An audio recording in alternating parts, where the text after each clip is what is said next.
Exclusive insights, actionable strategies, and ideas that ignite change. You're listening to the Ivey Impact Podcast from Ivey Business School. Hello and welcome to Dialogue with the Dean, the flagship series on the Ivey Impact Podcast. I'm Julian Birkinshaw, Dean of the Ivey Business School. As we begin 2026, Canada finds itself at a critical crossroads. Heightened trade tensions with the United States, renewed tariffs, and a more fragmented global economy have injected a new level of uncertainty into our economic future. This matters deeply when you consider that $3.6 billion in trade crosses the Canada-U.S. border every single day, making this relationship not just important, but foundational. The question now is how Canada responds. How do we manage uncertainty while strengthening productivity? How do we move from innovation potential to an innovation economy? And how do we diversify and deepen our global trading relationships at a moment when economic strategy and diplomacy are inseparable? This is also a pivotal year for the Carney government, which faces rising expectations to be decisive, strategic and credible, both at home and abroad, as it navigates US relations and an increasingly complex global landscape. To help us make sense of what's ahead, I'm joined today by Assistant Professor Romel Mostafa, whose research and policy work as Director of the Lawrence National Center for Policy and Management focuses on competitiveness, productivity, innovation, and global trade strategy. Romel, welcome to Dialogue with the Dean. It's great to have you with us. Well, thank you so much, Julian, for having me. These are interesting times, perhaps too interesting, but here we are. Exactly. So to get us started, Romel, just give us a sense of what people are going to be listening to for the next 20, 30 minutes. What are the key things we're going to talk about? I think, Julian, as you said, 2026 is going to be a pivotal year for Canada in terms of building and strengthening its economic foundation. Yep. Clearly, the trade dynamics are going to play a huge role, as well as we want to talk about how do we really generate economic growth internally through innovation and productivity. Along the way, we're hoping that we're going to shed some actionable policy ideas as well as implications for business. Good. And just a brief look back at 2025. I mean, lots went on. It was a crazy year. That was Carney's first year as Prime Minister. Give us a quick report card on two of the three of the things that the Carney government achieved already in that first period. Julian, as you said, this was the first inning, and there was a lot going on. And the way to think about it is how do we really bring stability across all these forces that are in play, right? I think in terms of positives, if you think about it, right, what we've seen is essentially there have been some major announcements of major projects, right? That's turning a page here. Maybe Canada can actually build some of these big, bring in big investments and create some to growth through that process. Yeah. At the same time, if you think about it, we've actually committed to, bringing up, to 5% of the GDP to defense, strengthening that part in terms of sovereignty, as well as if you think about it, the Carney government has done quite a lot in terms of building bridges across other countries, right, including European Union, and then, of course, trade deals with Indonesia, potential investments from UAE, right, about 70 billion, right? So these are positives. And then, of course, on the negative side of what you have is essentially there were expectations that some of the, sectoral tariffs would be addressed. We're still here, right? And then, of course, there's also expectations that, we would really progress a lot on the interprovincial trade barriers, right? Which we can, talk about. We'll come back to that. But I do think that, every leader comes in with huge expectations. Right. And certainly if I compare his first period in office compared to leaders, for example, in the UK where I'm from, there's a lot of positivity, I feel. And I do think that the resetting of our relationships with a lot of international partners has been quite key. And if I just add to it, I think we don't know the counterfactual what would have happened if Pierre Poilievre had won. But I think it is pretty safe to say that based on what we were a year before now, we're in a stronger economic footing for sure. Right. Yeah.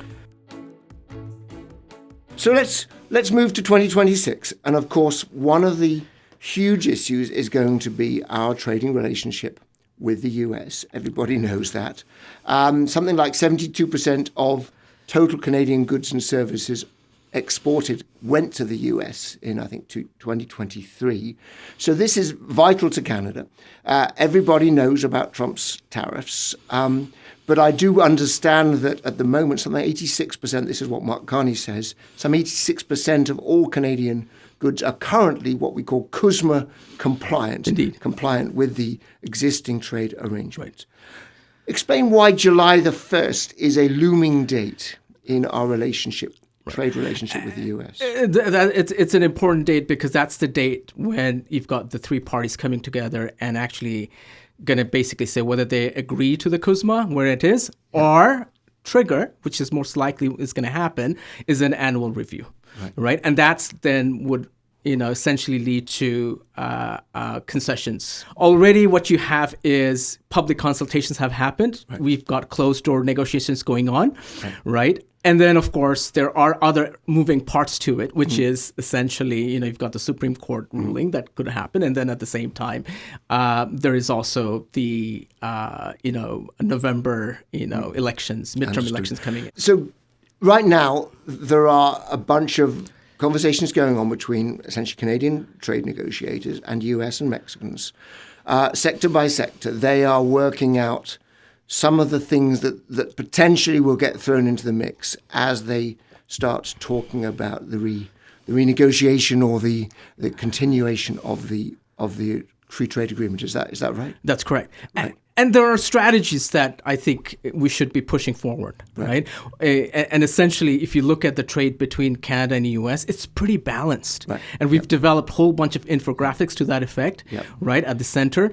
And essentially, it is one of those things where both countries really benefit as a result of that relationship. Right. And we want to make sure that voice gets noted, not only here, but also across the border, and then really bring along the U.S. businesses and of course governors and politicians, so that they can actually be an ally in that negotiation. So in the scheme of things, the rough trade balance is equal. I mean, Canada has a slight trade surplus. I think perhaps we have a slight services deficit. That's correct. But roughly balanced, this is a good relationship for both sides. I mean, the rational argument is that this is a working relationship that should not change, and that was presumably what the Canadian negotiators will be bringing to the table. Indeed, and if you think about it, there's actually research that suggests, why this actually works. Because if you think about it, when we actually moved to the first free trade agreement, a lot of tariffs went down, and the research suggests that Canada actually lost disproportionately more jobs as a result, right? Than the U.S. in these sectors. But then what happens, what is really interesting, is that specialization across the border occurs, and then these industries actually, increase their productivity, actually grow, and then become more competitive. And this is a reason why I think we've been able to withstand some of the even, external foreign competition coming into North America, if you will. But this is ultimately going to be a difficult negotiation, and you've got the wild card of how Trump decides he wants things to go. And of course, he's not into the detail, but he can absolutely come in with some fairly heavy-handed views as this thing reaches its pinnacle. Presumably, certain sectors are at risk. And I'm asking you perhaps to speculate more than is fair, but which parts of the Canadian economy do we see at most sort of at risk or at play in these negotiations? Clearly, I mean, the autos is going to be an important sector, right? I mean, and as well as, the steel and aluminum, right? I think the key is to, reduce, and if not, get rid of these sectoral tariffs, essentially. And we can make the case there whereby, if you think about it, yes, it will create some jobs in the steel sector. And the prior research suggests, in the first Trump administration, we created about 1,000 jobs in steel. But, U.S. manufacturing lost 75 to upwards of, 400,000 jobs, according to certain estimates. We want those manufacturers to basically say, you know what, we need to bring down these tariffs, sectoral tariffs, right? Because that is really hurting the U.S. sectors, essentially. And one thing Mark Carney has said is he wants to double non-US exports over the next 10 years, which is an increase of roughly $300 billion. Now, I think everyone would say, yes, that is a good idea. And of course, yes, it takes a long time. I think everybody understands that as well. But I guess the question then becomes, what are the policy levers available that will allow us to actually deliver on that promise? Right. So I think this is a really important question. And if we think about this more carefully, which is we actually have a lot of trade agreements, free trade agreements, but we haven't really been able to capitalize on those, right? Now, obviously, diversification is difficult because when you go to the new market, we know there's demand uncertainty. There's new regulations that you have to abide by, right? There are supply chain risks that you have to take, currency risk, a whole bunch of things that you have to deal with, and the reasons why we tend to move towards the more familiar large market, the U.S., right? But I think the policy levers, one way to look at it is actually China. China's actually done pretty well in diversifying its export geographically. Now, some of these things, actually, when you do the export schemes tied to directly to export performance, that will run foul with the WTO rules. But Canada can focus on the non-direct incentives, can exports and other means, whereby we can really, there's potentially scope for broadening that for new market penetration, as well as providing technical, expertise in order to help these firms to so when we see Mark Carney go to China and to the UAE and the Middle East and various other countries, I mean, he's obviously making a statement when he goes to those visits. But behind all of that, you're saying there's a bunch of people working with those respective countries to try to ease trading. Is that right? And we have to double down on our trade missions and creating these relationships, right, across the importers there and our exporters here, right? I mean, these are like, business relationships that have to be built. And let me just, point out it with a small example, right? If you think about it, right, there is quite a bit of rewiring that you have to do in order to sometimes, technically even, in order to export to new countries. So, for example, in softwood lumber, essentially, right, we actually export to the U.S. and it's an imperial system. When you try to export it in other countries, it's actually metric system. Yeah. Now there, it requires quite a bit of technical, changes that you need to do and capital investments in order to do that. No, it's a good point. I mean, we think of trade as just, two parties choosing to do trade, but there's a bunch of stuff which either makes that more difficult or relatively easy that happens behind the scenes. And that is a government's job. And that's a lever that we can help, right? I mean, the only thing we could do is we can enable, right, these organizations to go forward. Then there is the wider, and this is, of course, a long-term thing, the wider sort of reputation of Canada in the world. And, of course, this particularly affects Ivey, and of course, many of the listeners here are Ivey graduates and so forth. I mean, we are trying to make ourselves, Ivey, more attractive to the world. I think that we have turned a corner in terms of trying to get students from Asia or wherever to realize that Canada is an attractive place to come to study, right? Indeed. And that's a huge export potential. It is. Right? And so I think we really need to rethink, from the, Canada's government perspective. And it's worth reminding everybody that when students come to study in Canada, that's actually us exporting our services to the world. Indeed. And that's a good thing. Indeed. And I think, the data, I saw a study by the so-called Reputation Institute. You may not have even seen this, but this is country reputations around the world as rated by other countries. And Canada and Switzerland were joint number one in that study. For sure. So there are things already in place that we just need to capitalize on. And if I can just add to it, there's actually research that suggests that even when we bring foreign students here and they acclimatize to the Canadian system, right, they tend to add more to the Canadian economy. If we can keep them here, right, then actually bringing in other ways, right? And we know that our population growth is declining, right? So that's it. I think we need to rethink that strategy clearly. Good. Let's move on. So productivity and competitiveness and a couple of basic stats. Yes, the Canadian economy is growing at a couple of percent a year. But when you then look at GDP growth per capita, per person, it's actually shrinking. Yeah. Now, this is not a unique problem to Canada. I mean, US is a little bit of an outlier, but if I compare Canada to big European countries, we've all got the same problem.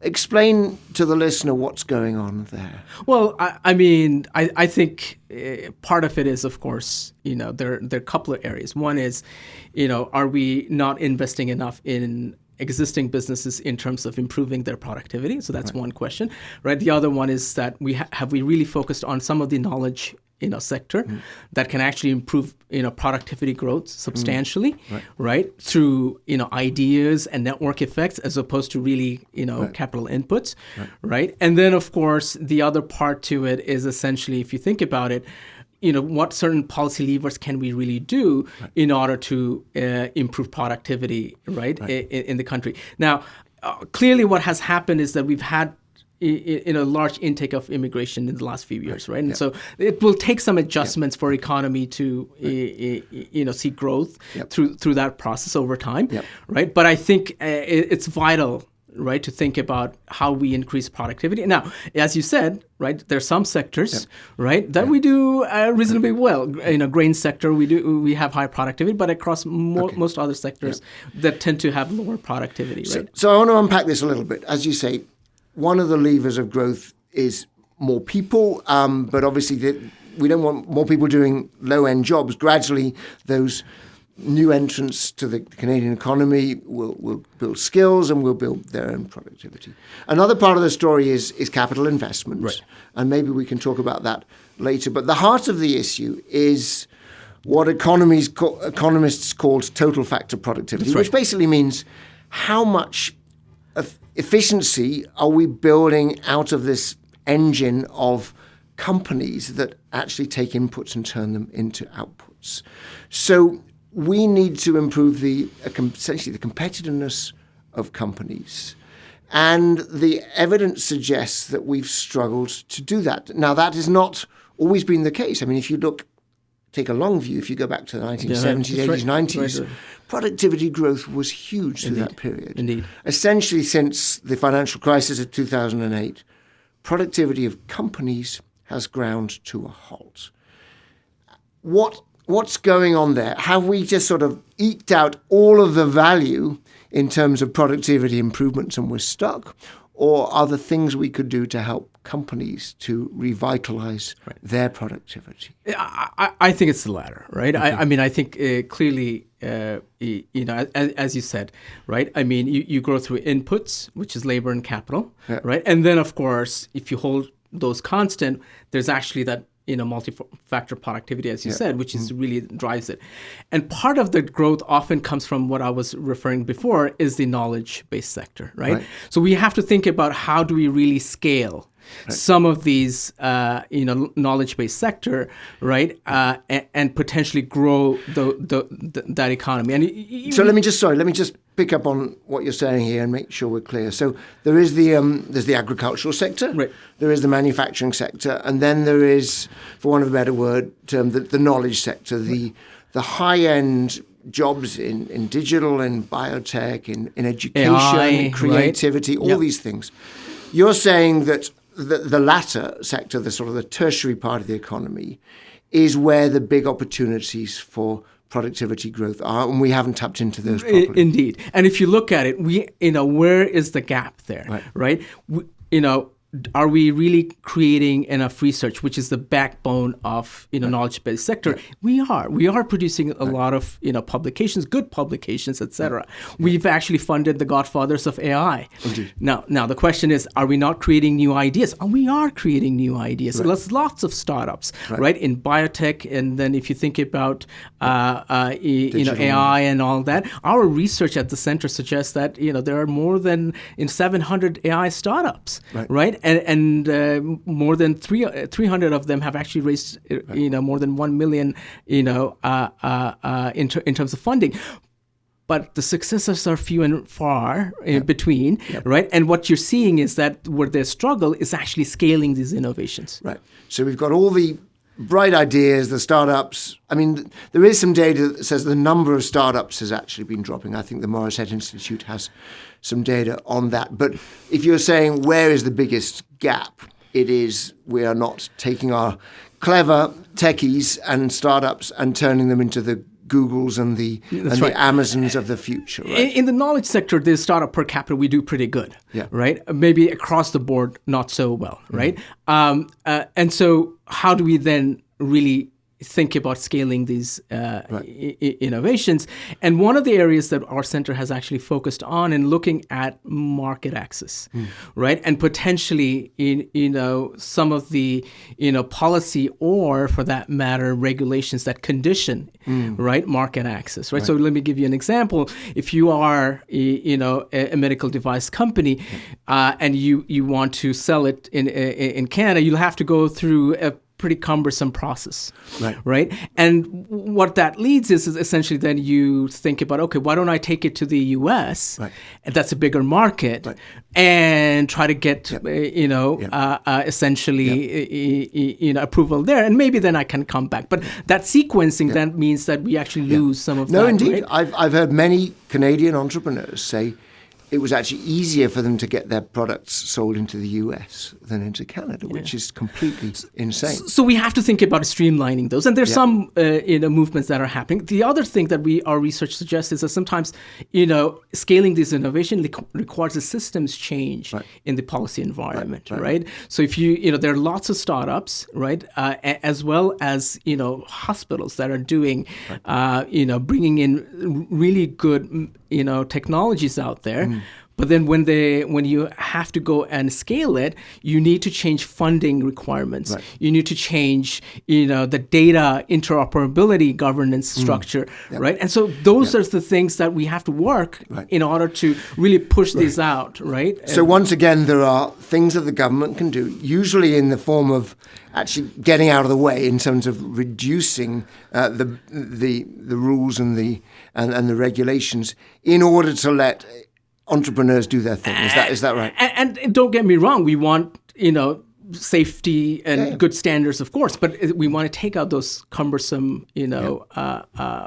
processes, if you would. And one way would be to do it would actually to create a major office of innovation. The major projects office. And then take the inspiration from the major project office. So remind me, I think last year sometime Mark Carney announced a major projects office. Just say a little bit more about what that does. What that was about, building out large projects, right? And really fast tracking those.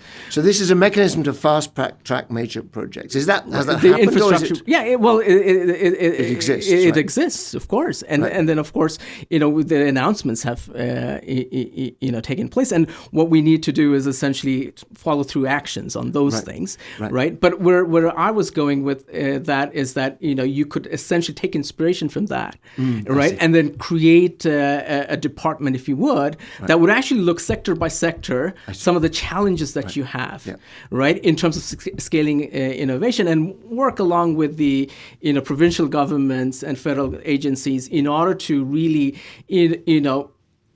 remove some of those cumbersome, policy, environment, and then of course have a whole bunch of levers in order to help scale some of these innovations. One thing I just want to come back to on productivity. Many people will know Linda Hassenfratz, Chief Executive or Executive Chairman now of Linamar Corporation, one of our top automotive suppliers, and she is very clear that her company is absolutely improving its productivity, month on month, year on year. And so she obviously rails against this narrative that there's a productivity problem. Now, there is a productivity problem in aggregate. She is also, of course, completely correct that her company is doing a good job of driving productivity growth. How do we square those two? Well, I mean, that's a puzzle, right? So what you have is essentially within sector, you have certain right? Firms that do really well in terms of productivity, right? And I think if you look at it with the Canadian, automobile, sector, the tier one firms, do pretty well. Whereby if you look at the tier 2 and tier 3, that's where some of the struggles are on the productivity side, right? And so within sectors, you're going to see firms that are going to actually are investing, right? Understood. And I think Linda's point is also that the public sector does struggle quite a lot with low productivity. For sure. And that's, I think, is a discussion for another day that we can, if we unpack that, right? I mean, there's so much that needs to be done in the public sector in order to improve productivity, right? No, and then, of course, Canada is, love it or hate it, a heavily unionized country. And, of course, that does make productivity growth a little bit more challenging. Right. And on the other side, of course, is if we think about, investments in technology across the board and the aggregate, what we've seen is that Canadian firms, have actually trailed behind the U.S., right? And I think that's where the demand side of adoption comes in. Exactly. But, with AI, I feel like, there is an opportunity here, right? And the opportunity is, if you think about it, it's becoming more accessible, if you would, right? Like even chatbots these days, you can actually create very quickly. And there are actually, some cases that are coming up whereby, SMEs, they're few and far between, that have been able to leverage that in order to upsell or, for that matter, increase efficiency, right? So what do we need there is essentially more AI literacy, if you would, right? And really think about, how do we really apply AI in business, scenarios to improve, I mean, my take on it is that we are, all of us are seeing AI help our individual productivity. That is. I mean, we literally see it on a day-to-day basis. But translating that into organization-wide and system-wide productivity benefits has not yet happened. I mean, we're not yet quite seeing it follow through. Look, we're out of time. Let me just ask you, are you optimistic about the outlook for the Canadian economy in 2026? Let me put it this way. I feel much better today where Canada is than I did a year ago. All right? Yeah. And for the outlook for this year, I don't think materially this is going to be any different in terms of numbers, right? I mean, we still will need time for the major projects to roll out. There's going to be uncertainty on the trade. Business investment might still be limited, right? So we're not probably see a lot of growth this year, but this is the year we actually have action, right? Build our foundation for which then down the road, right, will pay off. I mean, for what it's worth, I pretty much agree. In other words, the actual growth in the Canadian economy this year will be low, but we are setting the stage for significant. And unfortunately, this is just the nature of policy and indeed politics. Is you have to take a bunch of actions that will take 5 to 10 years to play out. And I personally do believe Mark Carney's government is making the right decisions right now. And for last words, essentially, given the existential threats that we have, there's no room for failure. We need to really, take the actions and drive it home.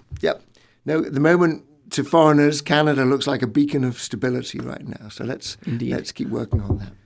You've been listening to Dialogue with the Dean from Ivey Business School. A big thank you to my guest, Romel Mostafa, for sharing his time and insights and for peering into a crystal ball for what's ahead in 2026. Until next time, goodbye. This was Dialogue with the Dean, an Ivey Impact podcast series. For more insights from Ivey, including thought leadership on critical issues and additional podcast episodes, visit ivyimpact.ca or subscribe on your preferred podcast platform. Thanks for tuning in.